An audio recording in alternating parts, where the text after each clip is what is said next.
Welcome to InterPartyConflict, the podcast where we answer your questions so you can have the best tabletop gaming experience possible. My name is Gabe. And my name is Jeff. And without further gilding the lily, and with no more ado, I give to you the Seekers of Serenity, the Protectors of Italy, the Enforcers of our Lord God, the one, the three, Justin, Ian, and Brandon from Crit Academy. Damn, Gabe, you are awesome. Thank you. Thank you very much. Protector of Italy? So, I like Italy. I love boots. It looks like a boot. I wear boots. Yeah, so yeah, we've got the hosts of Crit Academy with us. How you guys doing today? Oh, fantastic. Doing good. Still waking up. Cool. I'm here. Thank you for having us on. We appreciate it. No problem. Thank you for coming. I've actually, I've meant to have you guys on for a while, but at the beginning of the year we had a couple guests that we were planning on having on, and then things ended up getting pushed back, and I kept having to push things back, and so anyway, those they ended up getting pushed back indefinitely. So I figured it was perfect time to have you guys on. So thank you for coming, and hope we have a good episode. Yeah, for everybody today. Glad we can be your seconds. Well, that's not what I meant. I meant it as in we couldn't get these other people, so we settled for you. I meant it as in I wanted to get them out of the way so that we could get to you guys. Right. And now that they're off the schedule, Yeah, then we need to clear away some of the riffraff. there you go. There you go. I hope I hope the people who were going to be our guests don't hear this and think that they're the riffraff. I want to please everybody. Oh man, I can't even please one woman, so I can understand that need though. All right. Well, yeah. So how you guys doing? Anything exciting going on over in your realms? I'm running a 5K on Sunday. Is it the Star Wars one? Good job. Good luck. Yeah. Well, no, it's one at the Tiger Stadium in Detroit. That's way less cool than running around at night for a 5K with a lightsaber. That's happening in Frankenmuth soon. You know that? Sounds about right. Somebody want to go with me? was that Jedi 5K? Yeah, it is. They give you lightsabers and then it's dark out. I already swore, man. I didn't make it very long. It's all right. That's fine. Don't worry about it. And you run around swinging a lightsaber at night and doing Jedi stuff in 5K. It's very cool. No, this is a superhero. That's pretty cool. Too, so. Does it have to be Jedi? Well, I don't know. You can do your Could be race thing, Sith? I guess. Oh, you'd probably be a Sith or you're... Nobody likes Sith. They're gonna kick you into the river. Shut your mouth, Rebel Scout.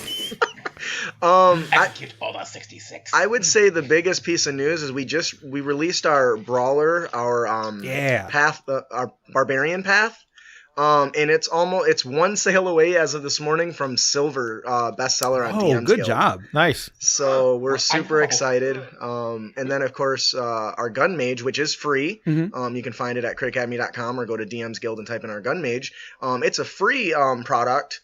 And that just reached like 1,200 downloads, but we're about to hit silver on that one as too. So I'm really excited for that. Awesome. It's really going well. It's a lot of work, so I'm glad people like it. Mm-hmm. Which also means I already finished my next project, which is a bard, which is the Path of the War Chanter, which is very similar to the character I was running. Yeah. The actual play we recorded. Yeah. So I'm excited for that. You can watch for that in May. Awesome. The bodies hit the floor. When the bodies hit the floor. War chanter. That's an awesome chant. I'm going to steal that. Yes. All right. Let thine bodies hit the floor. How about you guys? What's going on in your realm? For me, I'm almost done with the second of my 3 classes before I have my life back. Right. Oh yeah, so is that barbarian, wizard? Which class is that? The blueprint reader class. Blueprint reader. The blooper reader. Yeah. Yeah. I used to draw blueprints, but they were just white prints, and then just everyone was complaining because I just left the page blank. Ow. What about you, Jeff? How are you doing? I'm doing all right. Pretty pumped about the new season of Game of Thrones. Oh yeah? Yeah, Skylar and I have been watching that pretty excitedly.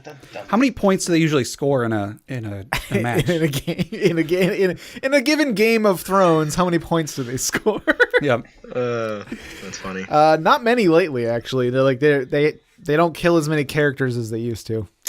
Well, because there's none left. There you go. There's none left. No, I feel like there's too many because they've spent the last 2 episodes on sort of character development and stuff like that, which I'm not complaining about it because like we like the characters. Nope, you heard it here first. Jeff wants death, death and destruction every episode. Well, because like It is coming. I'll hear coming. I'll hear from somebody who's like, man, that episode was garbage. Not a single nobody was stabbed. I'm like, well, but there's other stuff going on, Really? but than the stabbing. So much stuff happened in the last episode. Yeah.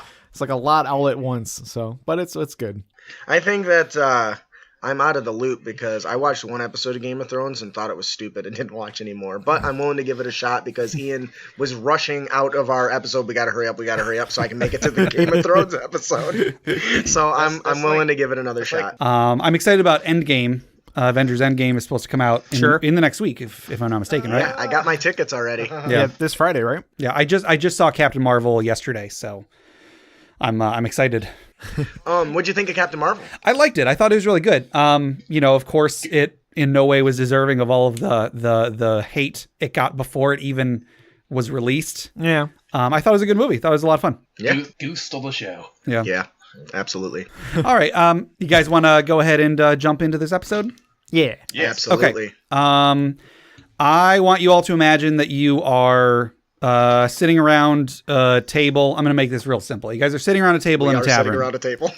And and you got a map in front of you, and you need to decipher it. Somebody roll me a shoot. What's the check for that? What's the skill for that? Somebody roll me an intelligence check. Yeah, sure. I gotta get up. Hang on, our dice are over there. Okay, We're good. We're good. Saturday. Jeff's got a D20. Right? I got you. How dare you? Oh no, Better Jeff not roll rolled real one. bad. Brandon, save him. Yeah. You What? roll. Brandon, save him. Grab a D20. I'll pick it up like your mess later. How did you make a mess? You had to walk 5 feet and grab a die. I rolled it and rolled a 20, you dick. I don't believe you. I got a And 2. you rolled a 2. Look at Brennan's roll. Okay. Well, yeah, my roll was a You 6, filthy so animal. Okay. Well, so you decipher the map. You're very, very excited about where it's supposed to go. So you follow the map. And before you know it, you have found yourself in a laundry room. But then you think to yourselves, I wonder why. Because on the map, after we very cleverly deciphered it, it said this way to the dragon's hoard.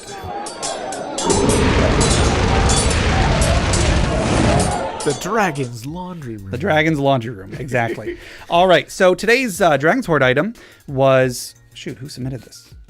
Sorry. You just like walk into the dragon's laundry Avon room show. and it's wearing like some like dirty sweatpants and like an A shirt or something like that. And it's like, well, these are my laundry day clothes. I'm like, There you go. There you go. All right. So today's item was submitted by Avonshill via email, and it is the Radiant Edge. This is a katana, which I am always a fan of. It is rare. It requires attunement. This blade, while simple in design, holds unseen talents to those who use it properly. The blade itself is completely dull, seeming to have been forged to not have a sharp edge. Very smoothly etched into the blade's length are a series of celestial runes that can easily be identified by those who can read or speak celestial.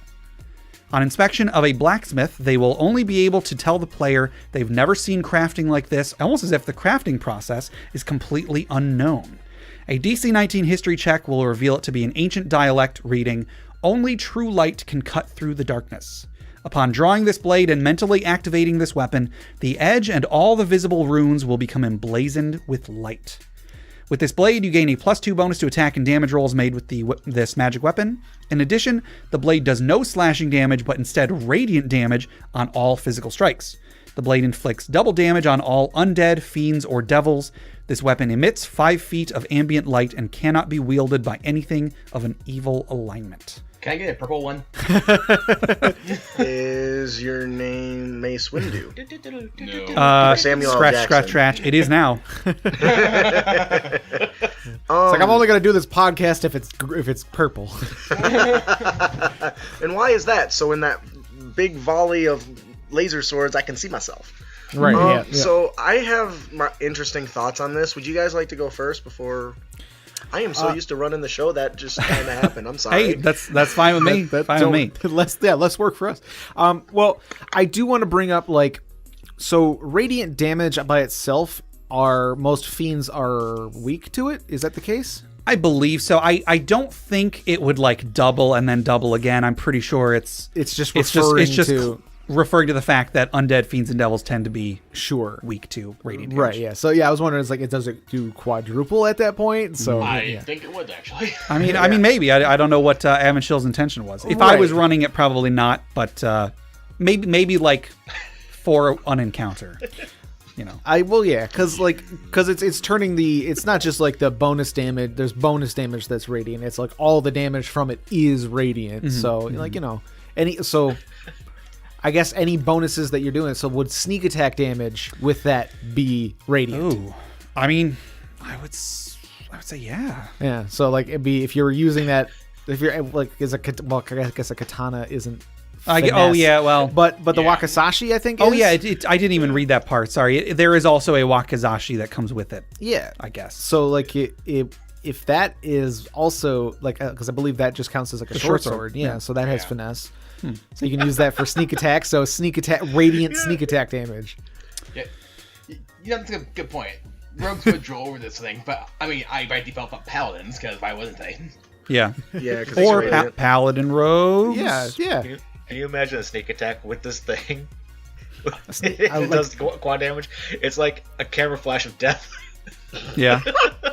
So the thing that interests me about this is it's very close to the Sunblade that exists in the DMG already. Very much, yeah. And I honestly think it seems a little bit weaker than that one. Okay. That's okay. But that's okay. Yeah, but what I love is the flavor that is tied to this. Because that's one thing that I feel like is lacking in a lot in the magic item genre provided by WotC overall, is the only thing that appears to really have any sort of story or lore with it is like the sentient weapons and some of the legendary ones. Yeah. And the artifacts, yeah. Yeah, so to have something like this that is a rare item that comes with this story behind it that in and of itself could be a hook, I think is fantastic. The DC's high enough that they might not be able to figure it out right away, so this could easily become a quest or a hook to unlock what is this blade and why the hell can't I stab anybody with it. Sure. Because really it's dull until you unlock its full potential. So you could even give this to a player. I think in one of our episodes we talked about having magic items as 2 index cards where you give them the generic information, and as they unlock the features, you give them the other part of the sheet, and they finally, understand the full potential of the weapon. And this is something I feel that could start off as a regular weapon you give to the player at level 1. It's a family heirloom or something that then as they begin to understand it and people ask about the language on the side, it unlocks later at a higher level, releasing its quote-unquote full potential. And I that's why I really think this Radiant Edge is really cool. Yeah, I do think it's really cool. Like you said, it is very, very similar to a weapon that already exists, but I do think the difference is the flavor and such. And also, maybe if you did want to differentiate it from the Sunblade a little bit, you could emphasize the fact that it is 2 swords. It is a katana and a wakizashi. So that maybe the 2 of them are bound to each other. Maybe it is only 1 sword that splits into 2 or something. Yeah. Oh, I see. I read that completely. So I am pictured this as it starts off dull as a short sword, and then when you unlock its potential, it grows to like a long sword. I actually read it that I read it as like either or. Like it's like, you can have it one way or the other. Yeah, I was thinking that there are 2 different ones and you can have it be either. Yeah. I don't know. I think Ian read it that way too. Yeah, I also read it as either or. I would love to see a player using this and they're using it as just a bludgeoning weapon because it's dull. And and like the trigger is after you hit so many bad guys, or you get so many successful hits, it then turns on. Can you imagine that? It's like, okay, you swing this dull, nasty sword at this fiend, and all of a sudden it bursts into light, and you look down and there's ash. Ooh, yeah, imagine the look on their face, like, what happened? Right, yeah, because it's like the only weapon they have, and so you're like, well, you can use it as an improvised weapon. It counts as a great club, go for it, see what happens, and then and then they just cut the thing in half. Like, oops. So okay, here's the thing. So they are weak to radiant, so they could take double damage, and if the exact wording of this is to be taken in, that it could be interpreted as quadruple damage. Sure. Yeah. Assassin. Like what is it, like level 17 or something that they get the. They deal double damage on Yep. Anytime the target's like hasn't acted in combat or something. Right. Yeah. If they get I forget the exact thing, but like there's a chance for them to do double damage. So would that be? I think it's if you do a sneak attack on a creature who hasn't taken their turn yet. Yeah. Right. Yeah. I'm gonna be honest. It's gonna be hard to sneak up on somebody with a sword that's shedding light as you're walking around like a torch.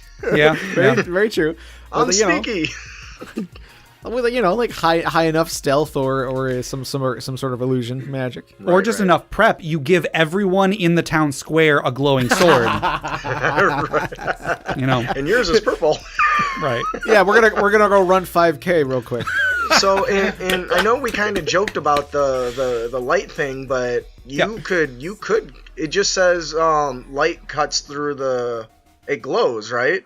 Yep. It doesn't actually say what color the light is, so you could flavor that any way you wanted to be unique. Yeah. So if you wanted to be Mace Windu, you could have a purple radiant edge. Okay. Sure. Make mine red. Yeah, I'm all for players flavoring their magic items to be exactly what they want. Absolutely. Yeah, and Justin, I really liked that idea that you said about having one note card with like the basic information, and then another note card with the lore and stuff that they're able to find out eventually. Right. I think that's really cool. Yeah, and especially if you if it's and I think I don't remember what episode we talked about it, but if it's something, if you're planning on doing like ancestry weapons in the episode where we talked about ancestry weapons, where it grows over time, you could just be handing out every few levels they get an achievement. For instance, they stab through the heart of a wormling red dragon or bathe their blade in the flame breath, and it becomes a fiery weapon. Here's another part of your card, and then 10 levels later, you now give them a new one after stabbing a dragon through the heart, and now it's a double flame sword. I guess I don't know what other feature you would give it, but I do think that's really a really good way to do that if you have something you want to keep hidden from them early on. Sure. Does double damage to ice sculptures. It does. It would do aura damage. It just the ice sculptures start melting. Yeah. I ran a game at my local library today. It only had 2 people, but I just realized I kind of did something very similar to that. I had the players fight a couple hellhounds at first, and one of the players was a rogue, and they finished off the battle by sneak attacking one of the hellhounds through the heart. And I said that as she pulled her sword out, it was still like glowing red hot. And then later, when she used it in a later battle, I said that she realized as she went to go attack with it that it was still glowing red hot. She stabbed another enemy, and when she pulled it out, it just burst into flames. And I just meant it kind of as like a throwaway thing. Like, yeah, sure, I'll give you some extra fire damage, but that's kind of... Now it's a magic item. Yeah. Bathe in the heart of a beast of flame. That's fantastic. There you go. Also, it's good with curses, if they don't know what the curse is. Yeah. Oh, shoot, yeah. I didn't even think of that. Here's your magic item. Maybe more on that later in this episode. Sure. Maybe. We'll see. Cool. So did you guys have anything else about the Radiant Edge? Nope. Think it's fantastic. Yeah, I think it's a cool item. So thank you, Avanchill, for submitting that. And Jeff, if anybody wanted to submit magic items for us to talk about, or questions for us to discuss, or stories for the funeral pyre, how would they get those to us? They could send us an email at InterPartyConflict@gmail.com, or join us on the Interparty Discord, which you can find the link on our subreddit and on our Facebook. There you go. Before we go any further, do you guys want to tell our listeners a little bit about your show? I feel like the last several times we've had guests, I forget to do this at the very beginning. For anybody who is not familiar with your show, would you like to tell our listeners who you guys are, what your show is, what you're about? Sure. We give away free stuff. We give away. We do that. You do give away free stuff. Our show is Crit Academy, a D&D discussion podcast designed to provide guidance and inspiration to all of our heroes, which is our listeners. And we do that in a myriad of ways. We have our Unearthed Tips and Tricks segment where we do what kind of tips do we got on there? We got our character concept, encounters, monster variant, magic item, DM tip, player tip. DM tip, player tip. So all kinds of great stuff. We have a main topic that is revolving. And sometimes it's just stuff we come up with, but lately we've been covering a lot of amazing supplements that we find on DM's Guild or articles that are just interesting and are powerful tools to help you improve your game. And of course, we are not nearly as good at it as these awesome fellows over at InterPartyConflict, but we do answer questions in our own discombobulated way. Yeah, no, I think you guys, I love your show. I think you guys are great. I love your approach, and I don't know, it's really cool. I am always excited when a new episode comes out. Your check is in the mail for the promotion. Thank you. It better be. But yes, you can check us out over at Crit Academy. We're on iTunes and all your favorite platform of choice. We we've been creating a lot of our own D&D content for DM's Guild. We have a big book that's basically a compilation that Gabe has been awesome and has helped with. We've been doing a lot of character classes. You can actually check out our gun mage for free. Yes. I know Brandon loves his gun mage. Yeah, I was one of the player testers. It's fun. It really is. Uh-huh. Who did that? That was me. Sorry. Oh my god. You can't escape it. You just got 10 cool points there, Gabe. Awesome. So definitely check that stuff out. You can find it out at critacademy.com, as well as we have a email list, and if you sign up for that, every week on every episode we give away 3 products. So all you got to do is sign up to be entered to win. You don't even have to listen to the show, really. Yeah. Because I don't check. Yep. and Justin, you were actually the one that helped set up our giveaway, which, speaking of which, we also have a giveaway. Oh, yeah. So we are today giving away a copy of Chapel on the Cliffs, courtesy of Goblin Stone. So, Jeff, who is our winner this week? Our winner this week is Matt E. Whoa, winner. Gobble, gobble, gobble. Yes, congratulations, Matt E. You should be getting your copy of Chapel on the Cliffs within the next few days. If you don't, just let us know. We can make sure that gets to you. And Goblin Stone is great. They're a great company. They would love a review of their products. So if you like this or you don't like it, review it and let them know what you think, so they can continue to make good products. And Jeff, if anybody wanted to enter this drawing, how would they do so? They could send us an email at interpartyconflict@gmail.com with Chapel on the Cliffs in the subject line. Yes. And then before we get into the questions, I just want to direct everybody to our Patreon. We have a bunch of wonderful patrons who have helped support the show for over a year now. And we've got some great stuff on there. We've got bonus episodes. We've got outtakes. We've got a monthly Roll20 game. We have monthly fantasy fiction written by me. Speaking of our Patreon, we have a new top tier patron, actually. Oh, we do? Yeah. Yes. This week, we have a new patron, and that patron's name is Yoda Leia Hihu. Yoda Lady. Do you think he picked that and signed up just so you'd read that? Probably, baby. That's brilliant. That's worth the $10 a month. He did tell me his name, and I don't have it up at the moment, so I apologize. But Yoda Leia Hihu. Yoda Leia is our new top tier patron. So thank you very much, Yoda Leia Hihu. And also thank you to all of our... Sorry. Yoda Leia Hihu. There it is. So thank you, and thank you to all of our other patrons as well. Patreon.com/InterPartyConflict is where you can go. Check out the rewards, see if anything appeals to you. Even $1 a month helps out the show and gets you some cool stuff. And hey, even if you can't afford to give anything, just listening to the show is great. Listen to the other podcasts as well, like Crit Academy, D&D Character Lab is another great one, Brute Force and Ignorance. Great podcasts on there. Thank you again, Justin, Ian, and Brandon, for coming on the show. And yeah, everybody go check them out. Check everybody else out. You guys ready to go ahead and jump into some questions? Absolutely. Our first question comes from Lone Rev on Discord. How would you prepare for a battle royale session between players? What classes do you think would be most viable for one, and why? And what have been your experiences, if any, with battle royale sessions? Were they positive? Why or why not? There's a lot of why or why nots in this. Yeah. Sorry. We actually did one of those ones. Yeah, we did. Yeah, and in my experience, it was awesome. It was awesome. Ian, what did you do to prepare for that? Basically, I went through all 12 classes, and just up front, we actually did a level 20 character battle royale. Mm-hmm. Oh my! Yeah, and And I was the idiot who ran 14 of the characters. Yeah. Oh my goodness. There's a reason why I killed them off screen as we went along. Because we're at level 20, it took forever to do everything because everything was so powerful.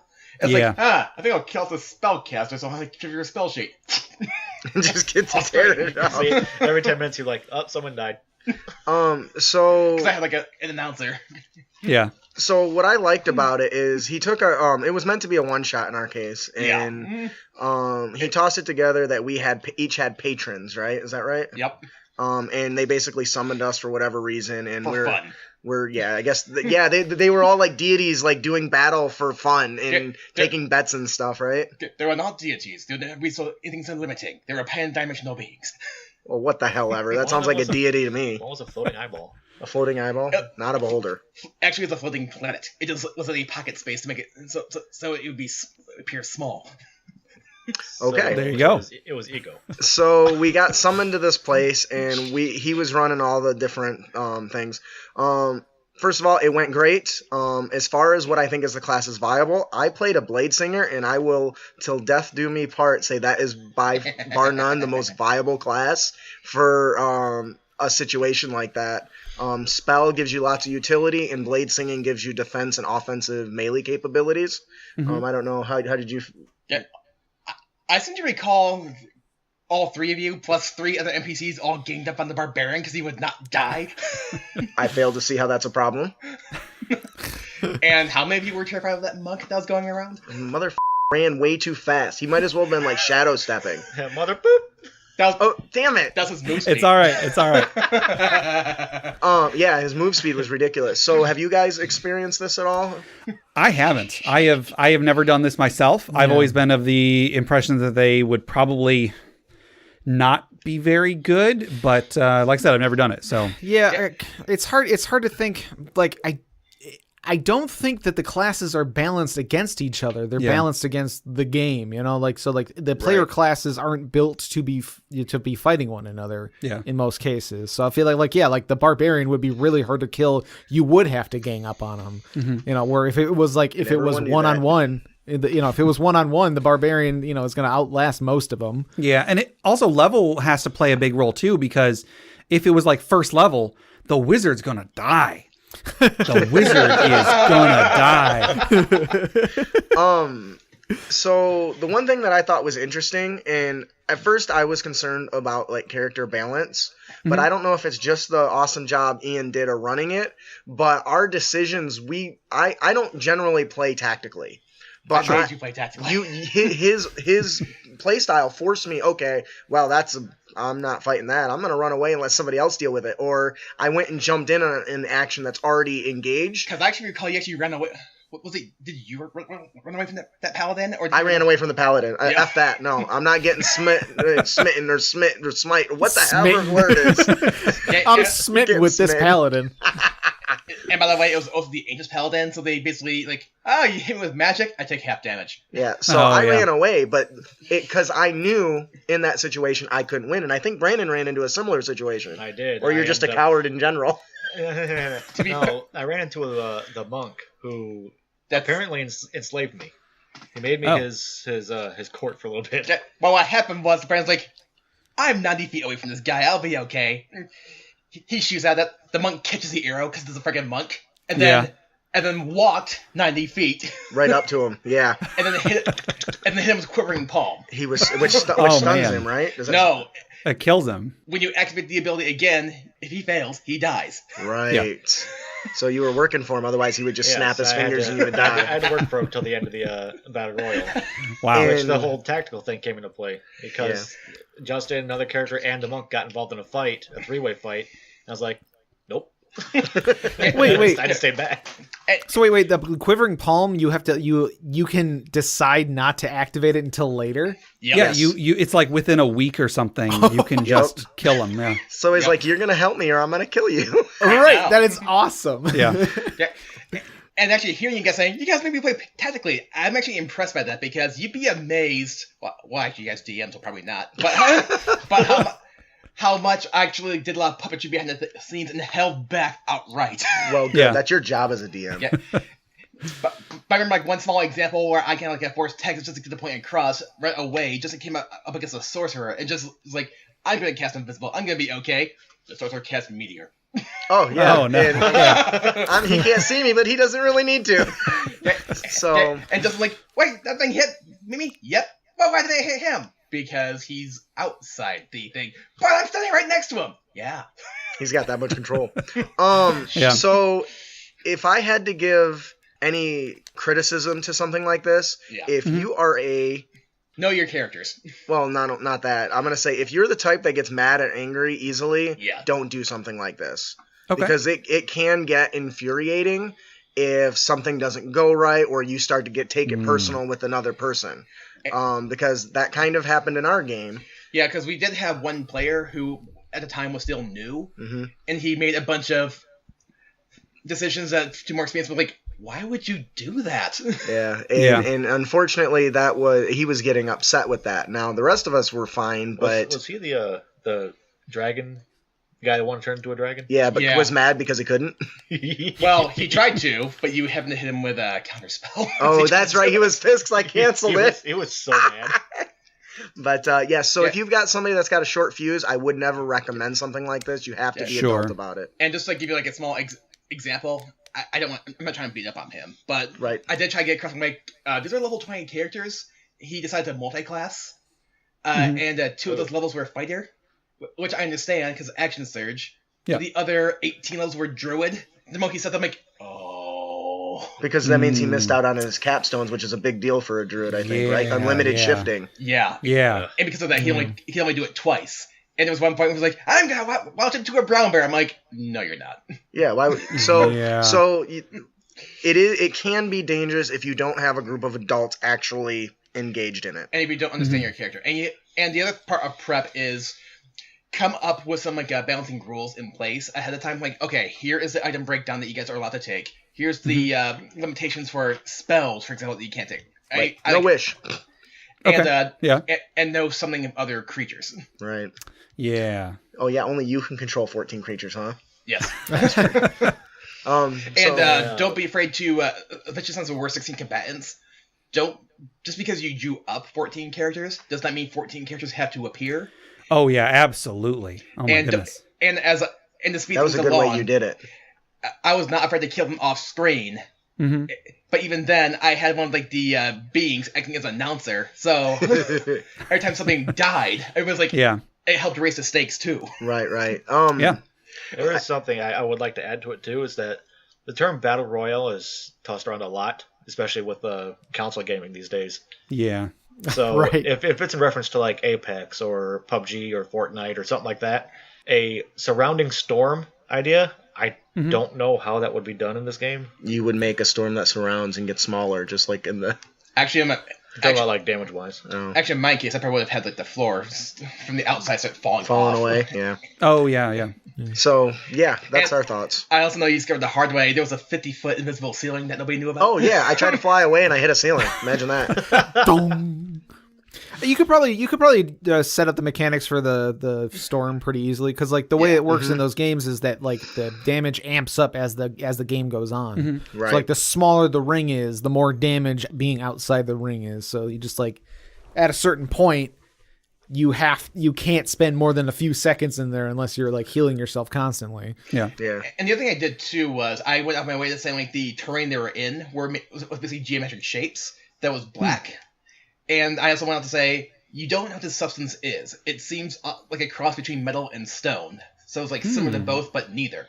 And I kind of did that because I didn't want anybody to cast like heat metal on the terrain or shape stone, but still give some cover and make it actually durable. It's hilarious that you think I would have thought of that. You may not have, but I guarantee one of the other 14 NPCs would have. Yeah, but overall, we had a very positive experience. So it really just comes down to the group, and I think that's true of everything. And if I was going to do it again, I don't mind doing it at level 20 with a right group of people. But that said, I would probably drop the levels if I did it. Yeah. Just because it would save on time and just less bookkeeping for everyone, especially me. As long as my wizard doesn't fall in a hole. Is this the funeral pyre we're using? Yeah, our funeral pyre is actually from our one shot with the battle royale. So I cannot wait to talk about that. Okay. Right, we'll get to that a little later. Yep. We had this question for a few months, but I wanted to save it for you guys because I knew that you guys had talked about your battle royale on a previous episode of your show, and it sounded like you knocked it out of the park. So I nailed it. So I thought that you guys would have some good insight into this question because I don't really have a good response to it. I haven't done it myself. And to summarize, don't be afraid to put restrictions in place ahead of time. Let your players know what most of them are. Yeah, most of them. And just be free to communicate and just definitely do the prep ahead of time for the NPCs. Sure, definitely. And as for my opinion of what classes are viable, I am actually going to say all of them. That was a damn good answer. Okay. Because a lot of it is how do you build them? How are you playing them? And one more reason why I'll say all of them is you'd be amazed what people will do. They'll surprise you out of a hat. Right. And we'll save that for later. Right. Sure. All right, and just one more thing about you guys were talking about being mature and everything. I think that applies to really all kinds of PvP. Don't ever engage in PvP in a role playing game unless everybody's on board and everybody is mature about it. Or in some circumstances, if it makes sense story wise. Sure. Yeah, I was pretty PO to Brandon after that game though. All right, well you'll find out in the funeral pyre. We'll get to that. Genius. It was justified. Our next question comes from David P. on Facebook. What are some apps or resources you can recommend to keep track of campaign notes? A notebook. Yeah, right. I mean, really, yeah. Personally, I do keep a lot of physical notes because I didn't have a smartphone until just a few months ago.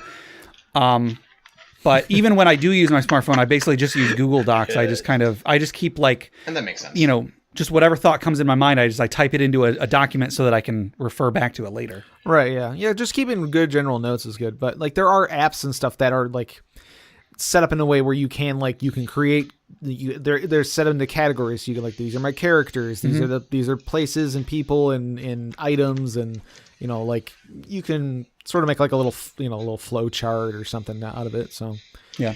Okay, I'm actually going to recommend an app that is not a D&D app. Okay.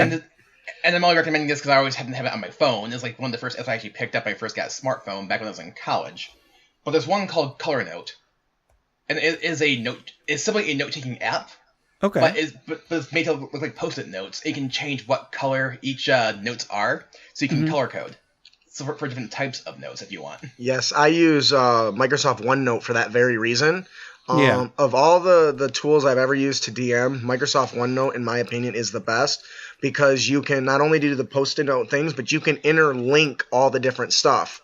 And it fits together really, really well. You can make folders within little OneNote links, and it can all bind and link together very fluidly, and it's free.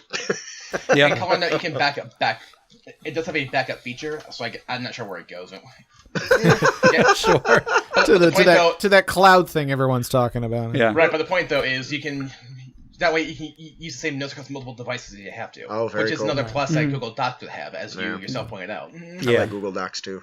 Or just note cards, a cork board, and some yarn that you can string connect lines between. And if you want to look like a maniac, yes. Charlie from It's Always Sunny. Yeah, like that picture. I find, or at least I used to, way back in the day, maybe 5 or 6 years ago, I used to have, every time I would start a new D&D campaign, I would make a Wikidot site. I'm sure there are probably better sites for this now, but it's basically just like a blog spot or something like that. But it's just some sort of a little personalized website with easy to use, HTML and stuff that you can create charts and stuff with.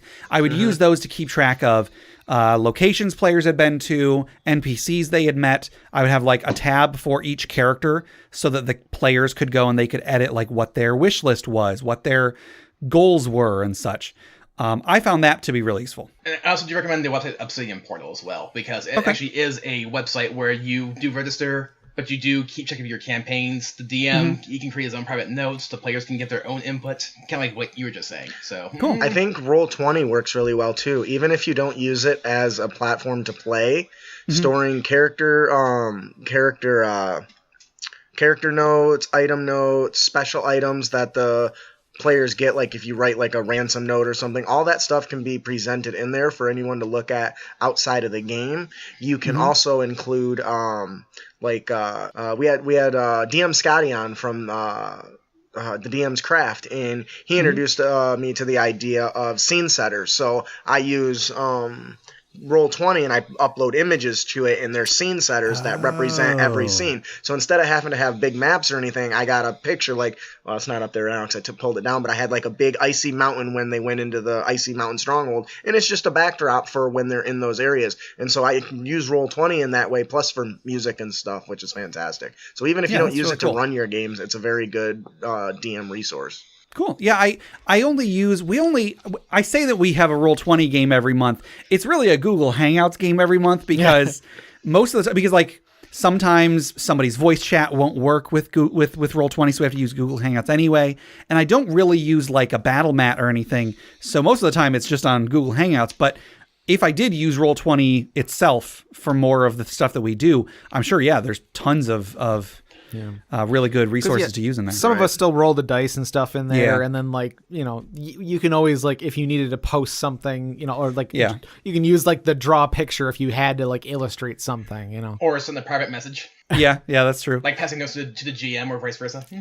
Yeah, that's definitely a good resource for that. And Roll20 saves like anything that's typed into the chat is always there, so you can always refer back to it. If you like to write out long-winded narrations, you can post it in there so that the players don't have to say, what was that again? Because it's saved. I said it once. Pay attention. It's there. Go read it yourself.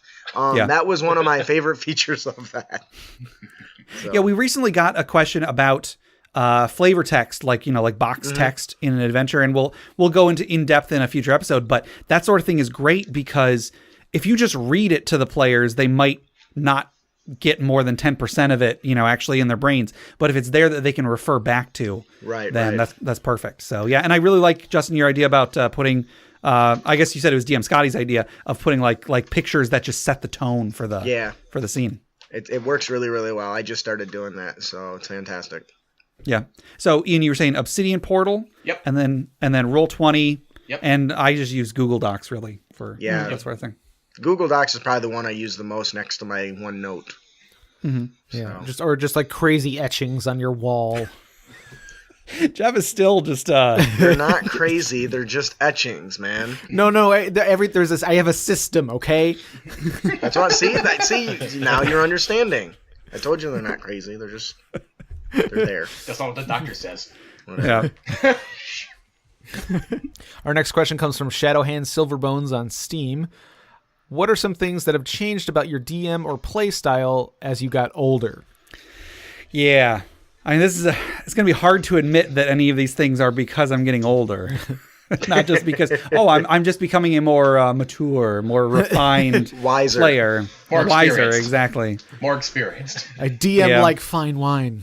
I'll say that one thing that's definitely changed is that I am a lot less goofy, I guess. Like I don't shut down goofy stuff when other people come up with it, but I am much more likely to make a character or whatever that is more somber rather than like ridiculous. Yeah. Now, I don't DM much just because I think I'm a better player than I'm a DM, and I'm not sure I have like the temperament to DM or the patience to do it all the time. Yeah. But I do feel that the more as time goes by, the more laid back I am about things, like not sweating the small stuff. Yeah, you're welcome. Okay, and I do like prep work is important, but one of the best tips we ever had from our guests though is just write down the most important info in note cards and just wing the rest because the players will help tell the story for you. I'm gonna agree with most of what you said, but remember all those notes I tell you I take? I don't. I wing every single session. It's all right from the hip. Yeah. The only time it's not from the hip is when I run a mod and I really don't even read that in advance anymore. I used to get these elaborate... Brandon is a good example. You've seen the elaborate stuff I used to do. Yeah. I used to craft my own stuff. I had a new dungeon when they came up. You know what I finally realized? That is a waste of my time, because as soon as they hang a left instead of a right, I just wasted 8-9 hours of my week. Yeah. Or another good example I just thought of, because of course I did, was we're currently doing Storm King's Thunder. And we're in the section where we were inside, like, the forge. That was, like, the HQ, if you will, of the fire giants. And we were trying to stealth our way through. And we... Stealth? I said attempt. And we failed it. And, of course, a large fire giant then yelled, "Who the heck are you guys?" And I was just purely thinking on my feet when I did this. I'm actually surprised I did it. I managed to pull this off. I'm playing a warlock in the party. And I stuck my hand inside my cloak, quickly cast precipitation, and pull a clipboard and yell, "Surprise inspection, suckers!" Yeah, so if I had done what I've done in the past, which is prepare that whole thing, they would have walked right by it and I would have wasted my time. So that's one of the big things that's changed with me is I don't prepare nearly as much stuff. Sure, I miss how beautiful it looks, how cool it was to set up, but I just had way too many points where I felt like I was forcing my players into locations because I put so much work into it, and I hate doing that. And to be fair, I rolled really high on my bluff and convinced everybody but the foreman in that room. And when he tried to attack me, I'm like... You banished him, you bastard. Yep. What about you, B? As a DM, and Justin taught me this, is You're welcome. To never say no to your players. And that's because they do some of the best things when you say that. Which is funny, because I'm pretty sure I say no. It's like, can I do this? Go ahead. Go ahead and do it. You mean like that one time I was being grabbed by a Chucky doll, and I decided to fight it by diving into the great ooze we were also fighting? Yeah, you're a bastard. But my players are smarter than me. It's no fun. I would say, as a player, when I first started out, I always thought it was kind of a railroaded kind of game. You walk into a room, and that's all you see is just the room. Yeah. And then I slowly learned that everything can be a weapon. There's always something hidden somewhere. Including the enemies you're fighting. And I think you learned a lot of that because I started DMing, and you developed with me.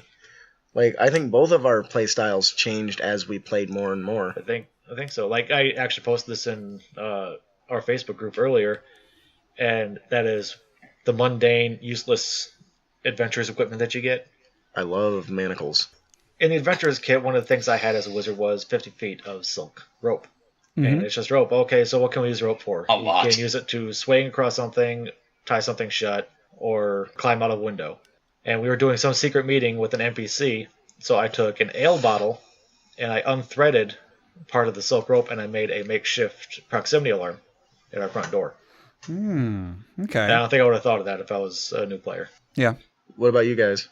Like Justin, I think I wing a lot more than I used to, even to the point where sometimes I will wing entire encounters, and by encounters I mean like the stats for all of the monsters. I'll just be like, yeah, this monster feels like it should be maybe a 13, 14 AC. Yeah, sure, it probably has a 2 or 3 attack bonus. Yeah, I'll just roll a die and see what damage it does. Okay, yeah, okay, the encounter's over. And I think that's a good thing and a bad thing. It's a good thing because that means I have to spend less time prepping, but then it's a bad thing because I spend less time prepping on purpose. So, but then that's how you end up with orcs named Dennis. Yeah, I guess, yeah. Yeah, it's not all bad. I just... it's hard to motivate myself to actually do prep now because I'm like, I'll just wing it all. But I agree with that because I feel like, and this might be because this is now my DM style from the very, because I played you played a lot of 4th edition too, where it's very rigid.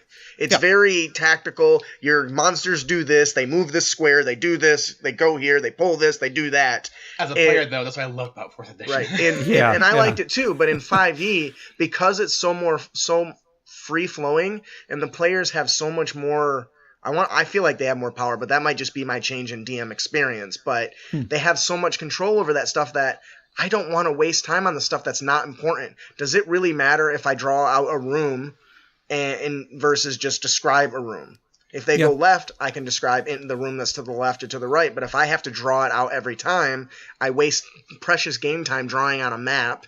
If I do it in advance, I waste my precious home time drawing out a map, so I'm losing either way. And Honestly, the DM and the players always had like some flexibility, if you will. But I think fifth edition in particular was very good at that, like making up new things on the spot.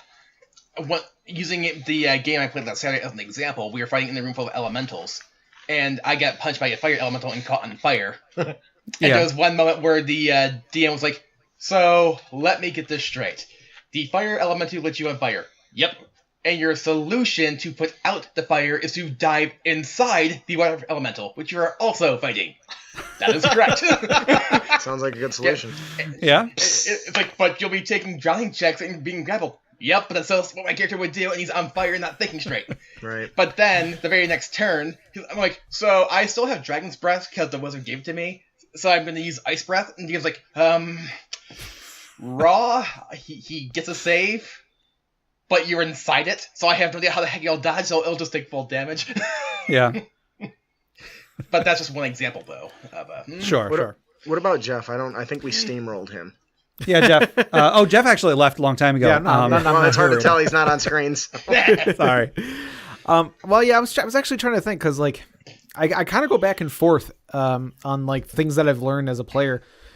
Because like I go back and forth between like just going with it. So like if the game is on rails, whatever, somebody's crafted this and they want to tell me a story, I'll listen to the story and I'm gonna have a little fun on the way. That's fine.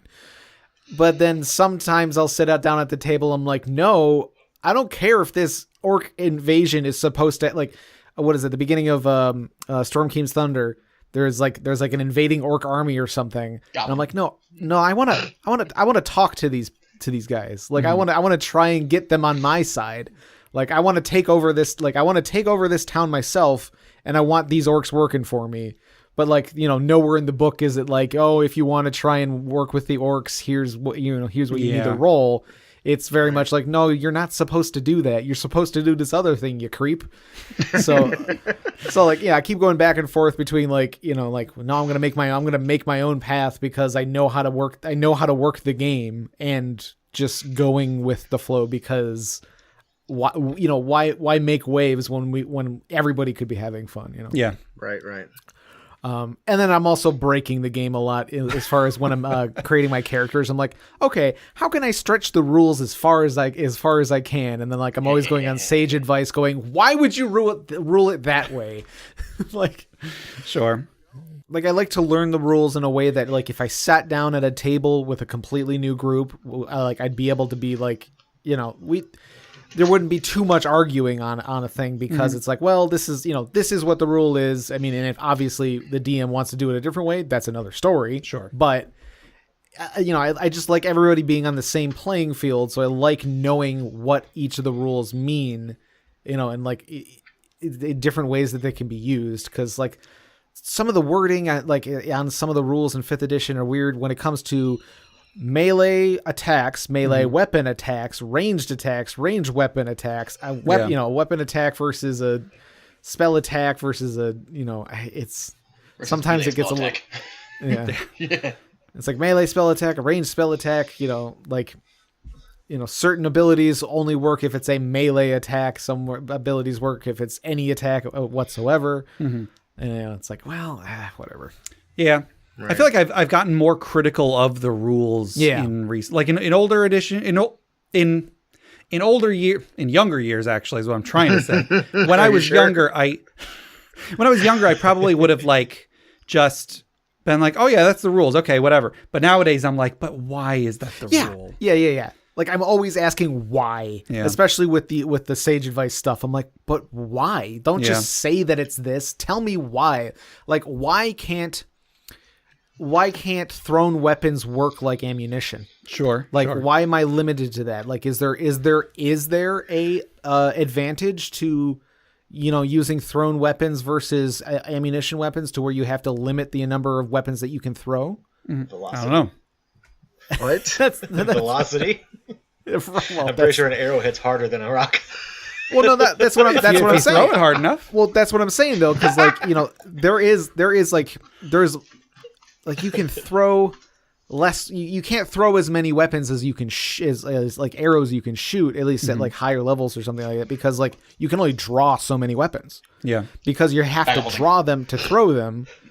you can't throw 5 daggers because you can only draw 3 in a round, because you have to, like, you can have 2 in your hand, throw 2 of them, draw 1 because you get 1 free draw, and throw that one. So you can only ever throw 3 daggers. But Gabe, what are you doing to him? Just let him throw what he wants. Dang it, Jeff! It says in the book you can only throw 3 daggers. Right. So I got bags of holsters on each side of my pocket, and they're full of holsters. Bags of full of holsters. throwing daggers. Yeah. So like, if there's a reason for it, I'd like to know. It's like, oh, okay, well, if you did, like, the reason why we have it this way is so you can't do this because it's too powerful. Yeah. But they don't explain that. They're just like, well, that's just the way we wrote it. So if you want to make a cool dagger throwing character, you'll have to ask your DM for permission. I totally get what you're saying, but if they answered questions that way, they would have to answer every question to every design decision they've made and why they've made it, and that would be like 3 or 4 books of its own, which they have that. It's called 3.5 in Pathfinder. So, You know what they could do is you should be able to throw 6 in a turn. 6 daggers in a turn. You have 3 in each hand. Just gambit that stuff across at the enemy and just have disadvantage on the throw. Sure. And just one more thing before we move on. I feel like I've noticed that as a player, I am constantly trying to make the gaming experience as easy for the DM as possible. Sure. I make characters that are easy for the DM to find story hooks in. I tend toward characters that are more party based, so as to make it easier for the group to come together and stay together. Yeah. Probably just because I've spent so much time being a DM that I know the difficulties of being a DM, so I'm trying to account for that. Yeah. Hey, Gabe, Yeah. can I cut that audio and put it into our show for our next player tip? If you want to. But yeah, like anytime like I'm joining a group, I'm always the last person to make my character, because like I make characters all the time. Yeah. I don't mind playing whatever role needs to be filled. So like that is definitely something that like, like I don't go for the thing I want. I go for the thing that's needed, and I turn it into something I want. Sure. Our next question comes from Benicula83 on Discord. In your opinion, what is the role of a bard? All of them. Yeah, Ian, it seems like you have something for this. That's the answer. Sure. All of them. Because what you were just saying, I believe the bard is very much a Swiss Army knife character, especially depending on how you build them. More so in 5th edition than any other, I want to say. Yeah. Like, most people wouldn't even think about it as such, but I once, in a one-shot, ran a Calder Wizard's Bard as a melee character, and he was quite competent as it. Very cool. And he just uses spells and other abilities to basically buff himself and his other party members. So yeah, I agree with you 100%. In fact, I agree so much that I have made my own class, bard subclass called the War Chanter, and you should check that out. It should be out soon. Yeah. There you go. Give me the link whenever it's out. I'll put it in the show notes. Bards do everything. Bard's pretty great in 5th edition. Like in the earlier editions, like they're cool in concept. And like the whole bardic knowledge thing was a little weird, but they've definitely like done a really good job with them in 5th edition. I want to say they've come into their own, but by come into their own, I mean they're good at everything. Right? Yeah, they've gone into others rather than coming into their own. It's like with most classes, With most classes, they'll be at like 100% with one particular build, but then like maybe 50% with a bunch of other builds. Yeah. I feel like bards are 90% with one build and then like 75% with all other builds. So they're really good at just about anything. The one thing that I think that I don't know if anybody agrees with me. I think the bard is the best healer though, because the best kind of damage is that you don't take, and they've got such an arsenal of features that just help avoid damage. So is it better to do one vicious mockery and cause a miss, or try that for 20 damage and then try to heal through it with a cure wounds for 1d8, or just use a cantrip to make that attack miss altogether? So I think, in my opinion, they are the best healer because of that. So, but that's just my opinion. So there's a build I was doing with it was 2 levels of divination wizard and then the rest in like bard basically, so you can get You can have like the potent dice or whatever, or what was it called? Portent dice. So you can like, give people different rolls or save their butts by giving the enemy a different roll or something like that. Then you have the bardic, inspiration, and then I think the School of Lore, College of Lore, is that the one where you can change other things? You can use your inspiration to instead negatively affect enemy rolls. I think that's the one with cutting words, so. Right? Yeah, cutting words. Okay, yeah, that's the one. So just being able to like dictate the dice in such a way, like I was trying to go purely support, where it doesn't matter what I do because I'm going to make sure that everybody else is going to be able to like achieve what they're trying to do. So like if that fighter's going in for that last hit, that we just need one more hit, I'm like, all right, here, take this roll. It's over, it's over 12. You're gonna hit, Yeah. I think we got that locked down. Yeah. I don't really think there's much else to say there. Bards are very much a Swiss Army knife. They're whatever you need them to be, whenever you need them to be it. And also they have sex with everything, apparently. You beat me to it. Sorry. Yeah, some parts might want to keep cure disease on hand. Well, we covered the malady codex, and there's actually an STD you can get. Oh, wow. So I thought was hilarious. Don't worry, baby. I got cure disease. All right. Well, I think that'll do it for our regular questions, but we do still have our social media questions for this week. So last week's question was, have you ever encountered a cursed item in game? Does one need to count? Kind of. Do you guys have any examples that you got? I passed out a bag of scolding.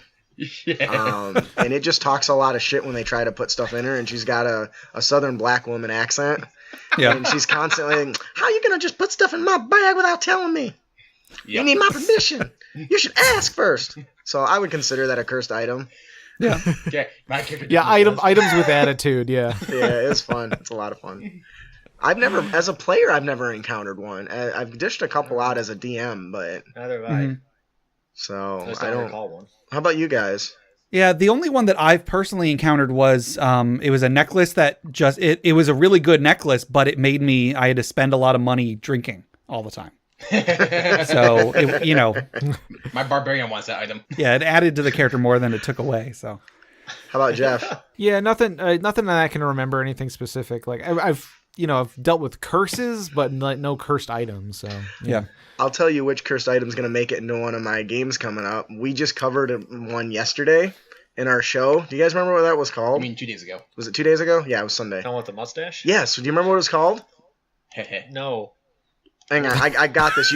I promise this is just... What wasn't it given or submitted by some guy named Drewshbag? Yeah. Drewshbag.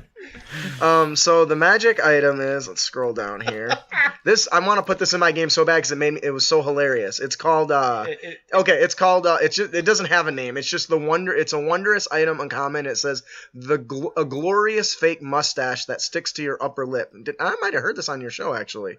The mustache compels people to compliment its quality. Curse. Whenever somebody compliments the mustache, it falls off your lip. I don't think that was from our show. I don't know if I heard it somewhere, but I found it on D&D Beyond, and I was cracking up, and I think it's hilarious. This would be a great bard item, or somebody that likes a disguise kit, and you give it to them, but don't tell them what the curse is. Yeah. So they walk up there, yes, I am, noble king, blah, blah, blah, and... Oh, mustache. Your mustache is really lovely. Thank you, sir. Falls right off. Mustache. Oh, that's good. So I'm going to definitely be tossing that one, but I don't use a whole lot of curse items because I feel like my DMing style is curse enough. Yeah. Yeah, you can do a lot of damage without cursed items. Yeah. Sure. We got just a few. We didn't really get very many responses for this online, but on Facebook, Nathan H says, I spring cursed items on my party all the time. Turned one of my PCs from a man to a woman and made another one paranoid by constantly asking if she was still holding her new sword. Turns out, if she got more than 10 feet away, she went deaf, but for the longest time, she thought I was just trying to make her paranoid. Oh my gosh, so that's great. So it's not that she was like, it's not that her sword was like getting up and walking away. It's just the DM wanted to know, is it within 10 feet of you? And it's like, where's your sword? Where's your sword? She's in the house with that thing cuddled up to her. Like, that'd be So that's a great idea for like the curse isn't like the deafness thing or whatever. Mm-hmm. It's just the curse is the paranoia. So if you're constantly asking your player, like, wait, where's your sword? Do you have your sword? Is it with you? You know, like just always just slip that in there every once in a while. And so like then they kind of start to get nervous and paranoid, but like that's the curse, is that now they're paranoid about this sword. So maybe they'll never let it go now, you know? Maybe. It's a little bit of a meta curse, but I like it. Right, yeah. Over on Reddit, Werebear Esquire says, the rogue in our Dungeon of the Mad Mage campaign picked up a longsword that turned out to be cursed.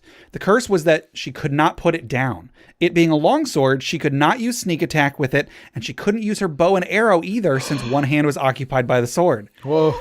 Luckily, we encountered an ooze soon after, and she went right up to it and sunk the sword in it until the ooze ate her sword. I think she took acid damage in the process, but it was worth it to get rid of the dang sword. That's awesome. She's careful about picking up stray items now. That's good. That's awesome. That's good right there. Thank God, an ooze. We just got one on Twitter from Collins B. In the Captain Connor Nephi Grayson campaign, which I think we've talked about that character before, an ally hit an enemy general mid-battle with hideous laughter, so I went up, stole his warhammer, and smashed his head with it. It became his signature weapon named the Truth, and turned out to be cursed, making him really enjoy killing. He was lawful good and practiced the law of the third offense, only killing an enemy after they refused to surrender 3 times. This item made that really difficult until he swapped it out for a hammer of lightning bolts. So I like the idea of cursed items like interfering with someone's code. Sure. Yeah. You know what I mean? You mentioned the repeating 3 times. All I can imagine is Sheldon Cooper running around with this thing and asking the 3, do you surrender? Do you surrender? Do you surrender? And then beating him with it. I was just thinking about Wolfdog's character from Austin Powers. Right, that one too. I have 3 questions for you. I thought a fun cursed item, I think we covered it once, was a circlet that once you put it on, the only way to get it off was like a remove curse spell or something like that. And the curse was that it constantly cast Zone of Truth around you. Right, I do remember that. Always got to be honest. So you can never lie about anything. But nobody around you either. It's like, I really got to go. I'm really busy. Actually, I'm not busy. I just have to. I don't want to talk to you. We got a few on Discord. I don't think I'm going to read all of them, but I'll read a couple. Stiltskin Kupo 84 says, one time we had picked up a stash of treasures, and after we had separated and started equipping them, a little teddy bear started following our youngest player. He got really freaked out and tried to kill it. That's not creepy as hell. Oh my God. And got even more freaked out when it got angry at him. But then he tried calming down, and the bear calmed down in response. I forget how he got rid of the thing, but I'm tempted to say that the cursed item got destroyed by a trap or something in a manner that saved his life but killed the bear.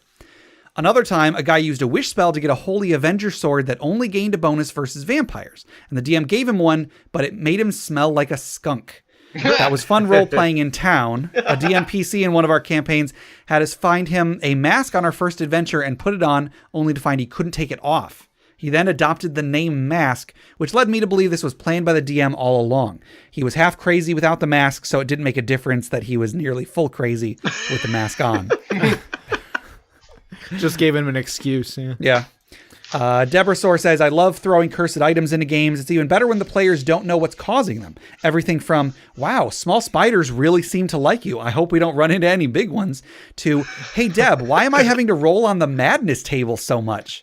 Super bonus if the item is sentient and doesn't come off because its personality is really clingy, possibly with abandonment issues. It sounds like my dog. Yep. And then finally, Jason says, in my last game, my friend Nick was playing a dwarf druid with low charisma. The joke was that everyone liked his pet bear better. I gave him cursed Otyugh hide armor, which basically is rhino hide armor, but it smells so bad you get a stench attack. He ended up rolling with it and incorporating it into his role-playing. That's the only cursed item I've done so far. So yeah, it's a good assortment there. I love. I like Otyughs. I don't know, just garbage monsters. Like they're just oddly charming to me. Yeah. That's an encounter idea right there. Put an OTEG in the basement of like a tavern, and there's just a hole that leads down to feed it. Yeah, I not quite the same thing. I had an adventure where the players were in a goblin cave, and there was a pit that they used as a toilet, and it just had a gelatinous cube at the bottom. So they would just go to the bathroom into the pit, and then the gelatinous cube would just absorb everything. That's pretty cool. We ran a campaign, one of Jeff Stevens' adventures, where the toilet was a bag of holding, and then one of the players was drunk, taking a leak, and then dumped it inside out, and it went everywhere, filling up like the first 2 floors of the tower. So I love stuff like that. Yeah, I heard that on your show, and it's that's a pretty disgusting. Yeah, it's pretty bad. Yeah. So anyway, that was last week's question. This week's question is, what's the weirdest response you've gotten when explaining D&D to someone?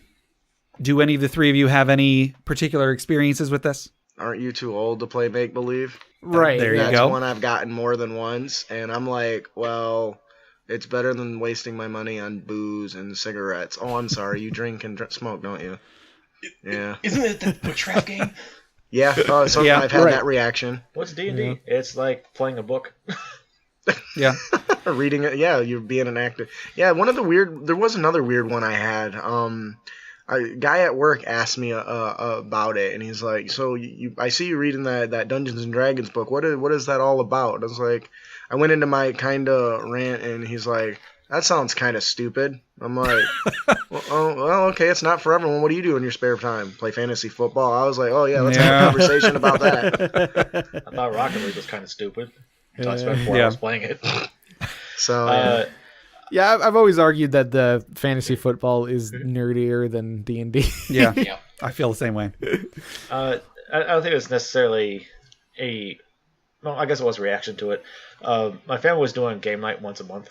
And I brought up during one of our game nights, like, okay, so, all right, Brandon and Jesse, we're going to go to your place for next month's game night. What should we do? It's like, we should play D&D. Like, D&D, what's that? Dungeons and Dragons. And my aunt's like, no, I am not playing that demon devil game.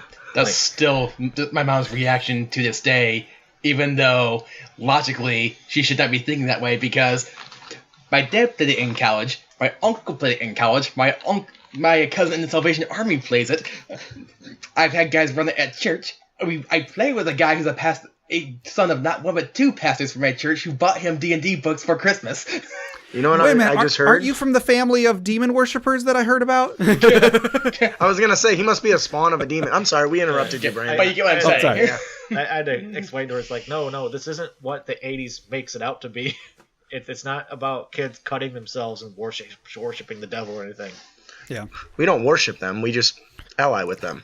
We don't worship them. We kill them. That's a good reaction. Kill them more often than anything else. All right, yeah. I think was cool was the first time I met my wife's father. We were playing like Texas Hold'em was just an average thing. It's like, okay, so this is the kind of thing that he plays. He turns around, grabs a map, one of those dry erase map boards, throws out, goes, "You guys ever play D&D?" That's a good reaction. That's pretty good. Yeah. It started, and wow, nice. The only one that comes to mind for me is a few months ago at one of the library games. An older gentleman showed up. I think I might even talked about this on the show. An older gentleman showed up, and he was like, "Is this a cult?" And we're like, "Nope."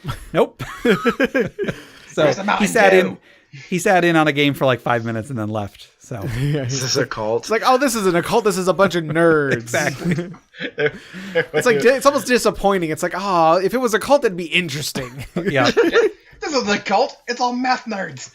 It's just trying to think of a way to describe D&D is like, it's like it's a book club, but instead of sitting around thinking about how this character should have acted, you get to be that character and act how you want it to. You want it to. Yeah. It's like choose your own adventure, but you have more choices. All right. Pretty much, yeah. All right, so I think that'll do it for this week's questions. So I guess let's wind down a little bit. Let's take a deep breath. Let's remember those who have come before us, those who have maybe given their lives so that we may have a better world to live in, as we toss another log onto the funeral pyre.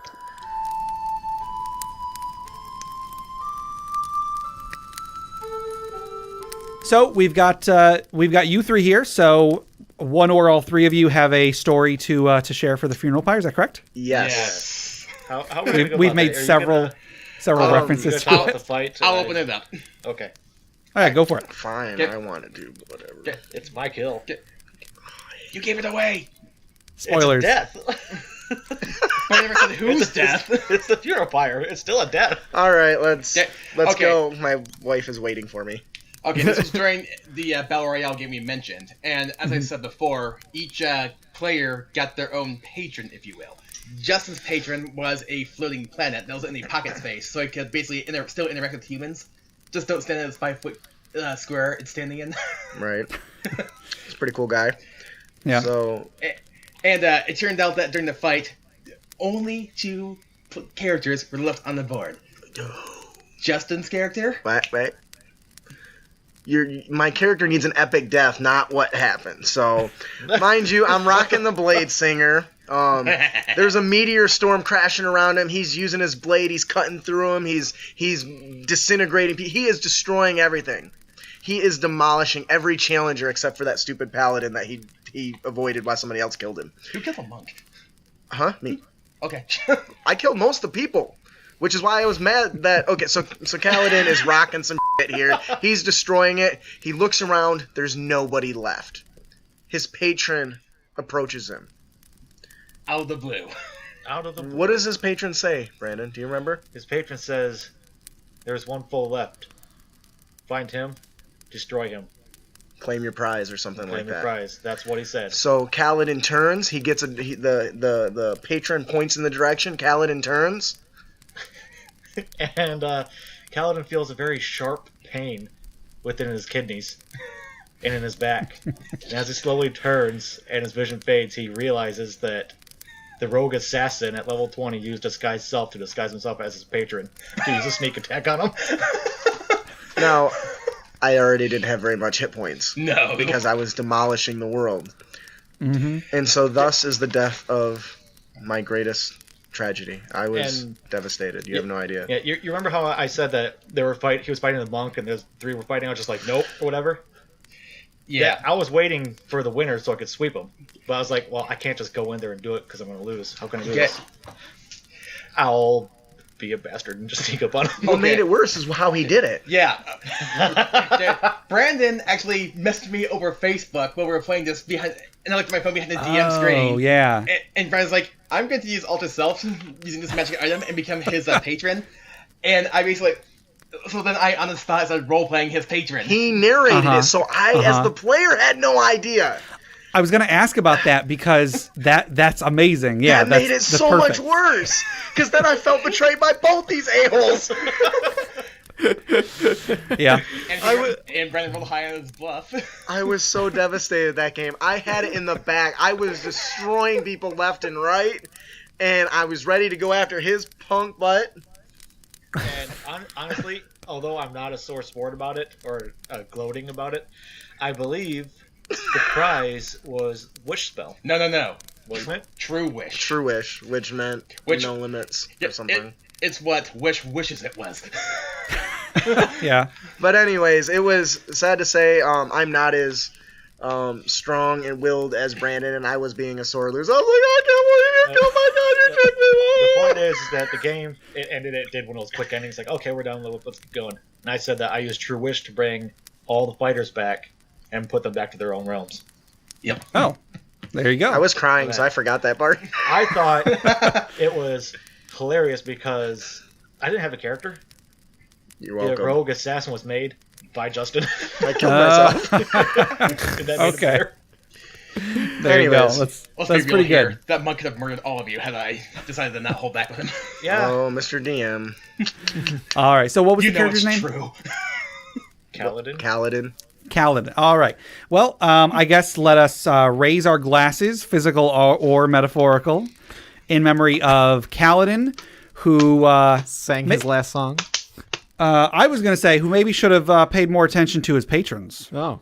Clink. Speaking of patrons, that'll do it for today. Do you guys want to once again tell our listeners about our show, where they can find you, anything you're working on, that sort of stuff? Yes, our show is Crit Academy, a D&D discussion podcast designed to provide guidance and inspiration to you, our heroes. We provide a plethora of content every single episode, a main topic covering our own topics or DMing or player tips. We cover different supplements and books. One of my favorite ones we covered was like the Guildmaster's Guide to Ravnica, a lot of DM's Guild stuff. We are currently been putting out a lot of different player content. I know Ian is working on a druid archetype, and I just finished I finished and I'm playtesting the War Chanter, which I'm expecting to come out sometime in May. If you're interested, you can check us out on iTunes or your platform of choice. Our show starting on May 5th will be going live every Sunday on Twitch at twitch.tv/CritAcademy. So you can see us all in our glory. We even got a nice little setup here that makes us look kind of professional to mask the fact that we're not at all. 7 p.m. Eastern. 7 p.m. Eastern. Thank you for that, because that's the stuff I forget, which is important. But we have a good time, and we would like you to come and join us. I know we all are a big fan of each other's shows. InterPartyConflict is one of the shows that I listen to the most, and it's a pleasure to be a guest today. So thank you for having us. I think we all no problem. Thank all three of you for coming on. I know we've had Justin on in the past, but it's great to finally get everybody on. Yeah, happy to be here. Cool. I am awesome. All right. To submit questions for us to discuss, items for the Dragon's Hoard, or stories for the Funeral Pyre, please email us at interpartyconflict@gmail.com. For show notes, links to media mentioned on the show, and running lists of questions and magic items, go to interpartyconflict.com. Join the discussion on social media. Find us on Facebook, facebook.com/interpartyconflict, on Reddit at r/interpartyconflict, our Interparty Discord, or on Twitter at InPartyConflict for our weekly social media questions. Your answers might end up on the show. Find us on iTunes, Google Play Music, Stitcher, YouTube, anywhere you download podcasts. Please rate, review, subscribe, or just tell a friend. If you'd like to support the show, check out the rewards at patreon.com/interpartyconflict. There's a few different tiers, so anything you can spare, even $1 a month, would go towards making the show better, and you'll get bonus content for it. Jeff, tell us about FriendQuest. FriendQuest is a YouTube channel where we play video games. You can also find us on Twitch at twitch.tv/FriendQuestStream. Yes. Speaking of video games, check out my side project, the Arcade Memories Podcast. If you'd like to submit your own childhood memories of going to the arcade, record them or write them to me at arcadememoriespodcast@gmail.com. Also, head over to bit.ly/interpartyconflict to take a short survey about our show. What you like, what you don't like, etc. And just for taking it, you'll get 2 free printable board games, courtesy of Mary and Tom over at hollandspiel.com. And our music is made by Boxcat Games from Nameless the Hacker's RPG. So guys, until next time... Keep your blade sharp and spells prepared, heroes.